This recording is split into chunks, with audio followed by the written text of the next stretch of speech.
the Hopeful Heretic from the Heretic Sisters podcast. I specialize in both astrology and human design. And if you want to check out more of my work, you can visit me at gohigherfrequency.com. Today, I'm going to be looking at the connection between Donald Trump and Elon Musk. So if you're interested in wrapping your head around this dynamic partnership, stick around. But first, I want to give you a bit of background so you can understand my frame of reference. I used to be an Elon Musk fangirl. I cut my teeth in the New York City tech startup scene. And I really gravitated toward the startup world because I didn't fit into the bigger company framework. I'm an Aquarius. I don't like hierarchical structures. I don't like red tape. I did really appreciate the way that I could contribute to a company and see the direct impact of my contribution. And Elon Musk was a role model to me. He was a person that I thought was innovative. He was experimenting with new energy models, and I really looked up to him for a long time. And I have a completely different experience of Trump. I've always seen him as a snake oil salesman, a person who sells you a mirage, sells you the Brooklyn Bridge, and then when you actually see the reality of what he sold you, you feel like he's gypped you, basically. How these two very different men joined forces to dismantle the US government was completely mystifying to me. So I did what I normally do when I'm trying to understand people. I looked at their chart. And as soon as I saw their human design chart and some of their electromagnetics, it clicked. So I'm going to share my observations with you today. First, I want to compare and contrast some of their main themes in their individual charts before I start to look at their electromagnetics. Elon has a 3-5 profile, which makes him perfectly built for the startup world. He naturally moves fast and breaks things. 3-5 profiles are experimenters. They go out and they take big risks and they learn very quickly what works and what doesn't work. And that informs them to better understand how to be successful at what they do. Now, the issue with Elon is that he's not comfortable in places that have restrictions or that have bureaucracy or red tape built into their institutions. He was not very comfortable at Tesla. He ran into a lot of labor laws and restrictions that he bristled against because he's not built the way that makes that environment very comfortable. But those laws and restrictions were put into place over many years for a reason. But Elon doesn't understand those reasons and doesn't accept those reasons. He basically wants everything to function like he functions. He wants everything to function like a startup. And Trump is a 1-3 profile. So he's really great at figuring things out. He needs to be an authority. So if he's not an authority, he works very hard to get there. And once he figures things out and he sees that it doesn't work, he becomes an anarchist. He wants to tear everything down. He doesn't necessarily know what's going to replace it, but he'll tear everything down so that something new can emerge. I also wanted to point out, Elon has a one-color motivation. It's called fear motivation. So this further resonates with the one line in Trump's personality, sun. And the one color and the one line have security themes. So they're really needing to collect data, collect information, collect experiences that make them feel like they have a sense of control. And this is part of the reason that they're both attracted to this dictator style leadership, because there's control in that type of leadership. If they're in control, they have the power to do what they want. Nobody outside of their environments can control how fast they move, how they run their companies, how they run their countries. So they really resonate with that type of leadership. Elon is here to support Trump to be in control of the country so that Elon can be in control of his companies. So it's kind of a partnership for control for both of them.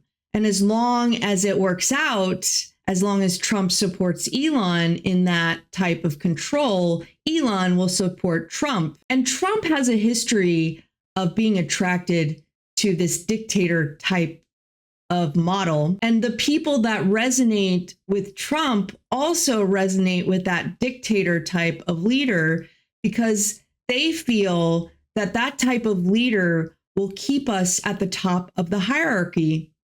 It'll keep them safe. It'll keep them having resources that they need. If they're part of Trump's network, then they will get the benefits of Trump's leadership.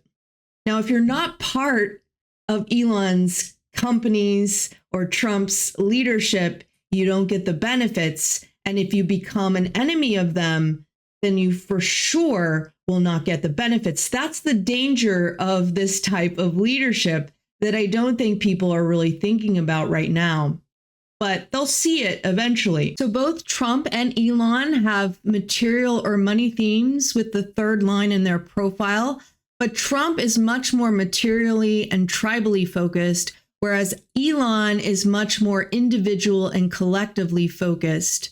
Trump was born on the cross of Eden, which means he experienced a loss of innocence very young. He experienced people who lacked integrity in his environment, but the 1-3 quickly adapts to that, and he learned very quickly that this was just the way that life worked, and he needed to figure out how to flourish in that environment. Elon was born on the cross of service, which means that he sees what's wrong in the world and wants to fix it. He has the judgment channel. I have that channel, so I know how it functions, and we can be really good at spotting things that need to be fixed. But as soon as we make it personal, we're less effective, and we can actually be more destructive than effective. And Elon has a couple of things in his chart that show his destructive nature once he makes it personal. So one of the things that you see in his chart that can make him really destructive once he takes things personally is this Mars, which is an immature energy connected to his design north node, hanging off of the gate of revolution in an undefined solar plexus. So what this does is he takes advantage of popular discontent, as we've seen at X, to organize power disregarding higher principles. So that's kind of what he's been doing in his partnership with Trump. That's what I see anyway. I want to spend a few minutes talking about the difference between open centers versus undefined centers because they operate a little bit differently. You see that Trump has a completely open mind and an open G center or identity center, whereas Elon has an open mind, but he has an undefined G center. You see these hanging gates here, the 7 and the 13. It means he has themes around his identity, and Trump doesn't. So Trump basically mirrors back to people their identity and their belief system. People project on him that he's very similar to them at the core. It's exactly why he gets away with quoting the Bible and attending prayer meetings when his everyday actions don't reflect Christian values. He doesn't get any pushback from that because the people in those communities project that he is deep at his core identified with their values. I also want to point back to a Heretic Sisters episode we did on cult leaders. I found in my research about cult leaders that all of them had undefined or open G centers. Now, this was not a statistical study, and there are plenty of people with open or undefined Gs that will not be cult leaders. But the point is that people who have open or undefined G centers can appeal to a large following. People will project themselves onto these leaders that they identify with them, when in fact they might not. So now we finally get to their composite chart. One of their first electromagnetics that caught my eye was this one, the one that defines their G centers. It's called the Channel of the Prodigal, and it's about bonding over shared secrets. Now, Trump's Plutos are in gate 33, which is about sharing secrets, and Elon's North Node is in gate 13, which is about listening to secrets. Now, I want to talk about Trump's Plutos for a moment, because he was born during a time when Pluto was considered out of bounds, and it was its peak of its north declination. I'm going to read from an article by Roseanne Flynn about Pluto out of bounds. It's called Pluto Unleashed. When Pluto moves out of bounds north, tyrants, empire builders, and war ravage the planet as if Pluto's underworld realm unfurls before us like a zombie apocalypse. The common masses experience a feeling of disempowerment, of being out of control and overwhelmed. Fear ripples through society, and dictators rise into power. Which comes first is hard to say, but Pluto out of bounds north spells a time of terror. Now imagine being born into this environment, this time of terror. And Trump was born on a full moon lunar eclipse. So not only was he born at the height of this time of terror, but he was also born in a time of extreme emotional intensity. So he's comfortable and wants to reproduce this environment so he can come into power. And it has been said in the media that Trump will change his mind depending on the last person who is in his environment. And it's also been known that he plants secrets and then he waits to see what happens. And depending on what happens, he can abort relationships very quickly. Now let's talk about Elon's North Node. Elon's North Node is in the line of bigotry, they call it. It's basically fellowship is only for a select group of people. Now we've also seen this play out in his identification with Nazis, or what people project on him as his identified nature with Nazis and with white power, and with this idea that only people who work like him deserve to be employed. They're supporting their identity, their shared identity, so that they can move the country forward in this direction. The second electromagnetic that caught my eye was the one that defines Trump's root center. It's called the Channel of Maturation, and it's about the fulfillment of growth through new beginnings. Trump has his design Mars and design Saturn in gate 53. He has an impulsive nature that sometimes leads to awkward and new beginnings, and it feeds into Elon's design Mercury that sits in gate 42, and it actually affixes it to the negative expression. So what that means is there's a malefic and materialistic approach to fulfilling the maximum of this growth potential. It describes the shock and awe approach to decimating these governmental agencies with a focus on what they want these agencies to function as, to save money for their own efforts, and to basically get rid of all of the bureaucracy, the people that hang up their own companies that get in the way of what they want to do. That's the approach that they take. And without Elon, Trump would not be able to accomplish what he's accomplishing. This electromagnetic feeds into their shared activation in gate 52, the gate of stillness. This gate is very important. It includes Elon's personality Sun and Trump's personality Mercury. So they bond over their vision of where they want to head. Elon's personality Sun is in a line that gets very disturbed by restrictions of his vision. So this is why he became so disturbed at Tesla with people trying to put restrictions on what he thought he needed to do to make his company successful. It disturbed his vision. This is why he's here today, trying to get rid of all of those restrictions, because he has a vision he wants to move forward, and these restrictions impede him from moving forward. And Trump's personality Mercury is in a line that can seem delusional to other people. This is his declarations that Biden stole the election from him, even though there is not any evidence that he did that. He's focusing on that storyline because he wants to be in power, and he'll focus on that storyline until he makes it true.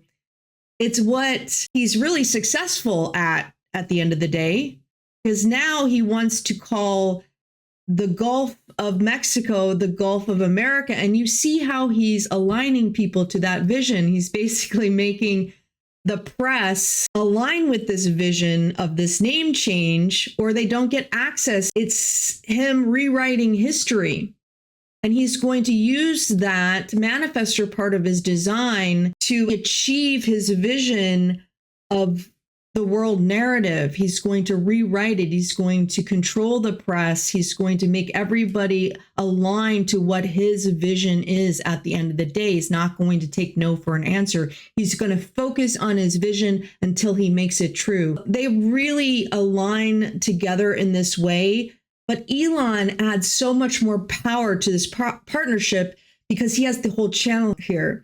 He has his design Jupiter in gate 9, the gate of focus, which creates a channel of concentration. It's what makes him an obsessive worker. It's what makes him be able to live off of no sleep. It's what makes him bring his sleeping bags into his place of work and work tirelessly until he's achieved what he needs to achieve.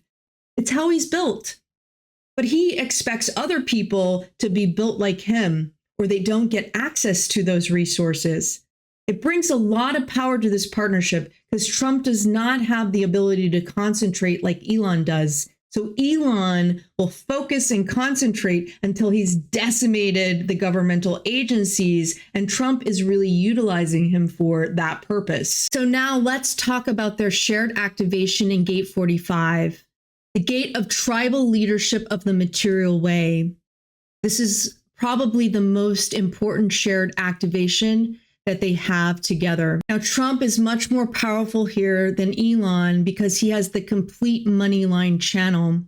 His nodes are very powerful. He has a south node in gate 26, which basically describes his gift of being a salesperson. Even if his companies are not profitable, they're fraudulent, whatever else that you can say about his companies, he has this ability to sell to his tribe. So it doesn't matter at the end of the day, he still can make money from his tribe. But his north node here in gate 45 is much more powerful, as he's proven it to be in these elections. He's been able to control the masses through propaganda. He's got his north node in line 5, which gives him this projection to be able to lead people into a new material way.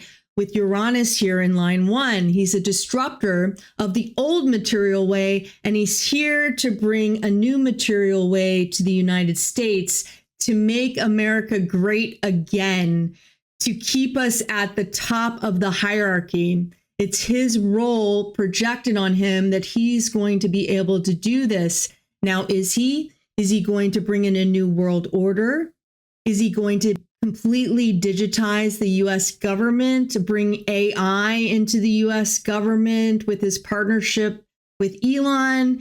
Is he going to get rid of printed currency and bring in all digital currency? Well, we will see. And like I said, Trump compromises Elon here, but Elon has his Venus here in a line, which allows him to take a subservient role as long as he's included in the material process. Now, if he's not included in the material process at some point, they will probably have problems. But because he's able to take this subservient role, it's such a perfect combination for them. Finally, I want to talk about this movement to the right. In human design, there's a prophecy that talks about our movement from a left strategic-oriented world, a world we've been able to organize around shared institutions as our population has grown. Institutions like our universities, our World Health Organization, NATO, trade partnerships, institutions we've all relied on for our survival. We're starting to shift into a new cycle, a more right-oriented world, where we'll no longer be able to rely on these shared institutions, where we'll have to be focused on our individual survival. This is basically tracking Pluto's movement through the wheel. Pluto moves slowly. So for the past century or so, we've all been a part of this cycle of creating these organizations. And now we're moving toward the end of that cycle. Pluto is in Aquarius. It'll be here for the next 20 years or so, where we're going to be focused on moving toward more technology-focused aspects of survival. And then it'll move into Pisces, where even that will probably break down and it will restart the wheel. And so then we'll have to focus on more of our own individual survival. Now, what I noticed about Trump and Elon is they are both right-oriented beings. So they're acting as catalysts to get us to face the reality that these institutions are no longer working for the majority. They're breaking these institutions down to get us to face the reality that we need to change the way that we're approaching our survival. We can't rely on our leaders anymore for our survival. They're showing us very clearly this side. Now, a lot of kids are born today who are right-oriented. A lot of kids and people living in the world today are right-oriented. We've been experiencing this change already. And it's why people label kids as having ADHD or neurodivergent, because people don't understand this cognition. Our institutions are still set up for those left-oriented people. So they don't understand this cognition very well. These kids are experiential learners. They feel and sense things more than they mentally conceptualize things. It's why people have underestimated Trump, calling him stupid, saying he has dementia. He's definitely not stupid, or he wouldn't have gotten where he's gotten today. It's just that he operates differently. And he's learned how to take advantage of our democratic institutions. He's showing us very clearly that people are already taking advantage of these systems and we can no longer rely on them. Now, Elon was also born as a right-oriented being, but he's always been projected as being a genius because he's an engineer. So people just assume that he's a genius, even though he is built very similarly to Trump cognitively. But the fact of the matter is Trump and Elon were both born into very wealthy families. So they've been able to capitalize on that wealth, and they've been able to take advantage of these systems because of that wealth.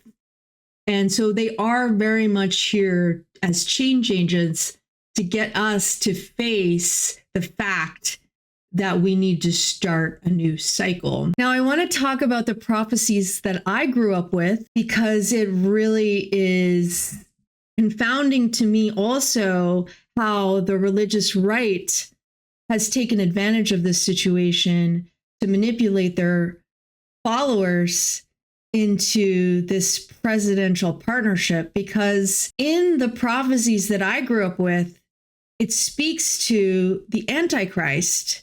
And there's this Antichrist that mesmerizes the world to go toward their destruction, basically. And it includes taking on the mark of the beast, which in popular series like Left Behind speaks to having a microchip inserted under the skin to better identify you. It sounds very similar to face tracking and to the microchips that are inserted in people's brains by Elon's company, Neuralink.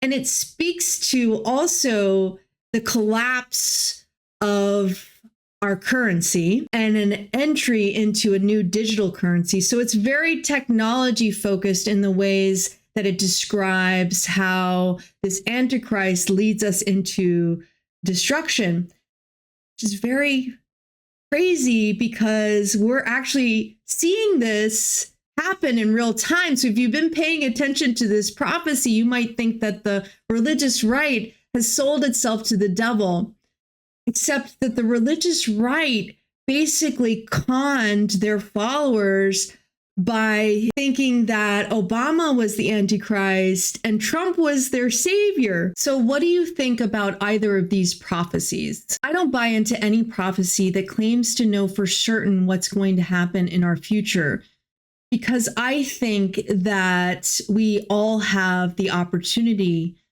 to change the trajectory of certain cycles. We have the opportunity to make different choices. We have the opportunity to think for ourselves. And I think prophecies can be self-fulfilling, but I do think that people use things like religion to control people. And that's what makes me very upset, when people use and transform things like human design and make it a belief system, make it a dogma that's used to control others. That's what I'm here as a revolutionary to stand up against, because I think it's really sad. I think modalities like human design and astrology are really wonderful tools that can help us understand ourselves and the world better. But I don't think it should be used to prophesy exactly what's going to happen in the future. I think that we have more free will than that. And I don't think that life is deterministic in that way. I think that it can help us inform cycles and the themes of those cycles so we can better prepare and make different choices. But we all have the opportunity to become more conscious and more aware of what we're doing. We might be headed down a same path, but there's a gradation of how we experience that. And it doesn't have to be destructive. It doesn't have to be warlike. It's just that we've accepted that this is the way that life is. And so we continue to go through the cycles over and over again, exactly the same way, instead of really becoming more conscious beings that we have the opportunity to be. So I hope this was helpful. And if you liked this episode, I would really appreciate a like so it gets in front of more people. And if you want to hear more episodes like this, just hit the subscribe button along with the Christian Right episode I'm looking forward to expanding on. I'm also thinking about doing an analysis of Trump and Putin's charts together, because I found some very interesting connections with both of them. So thank you. Have a great weekend. Bye.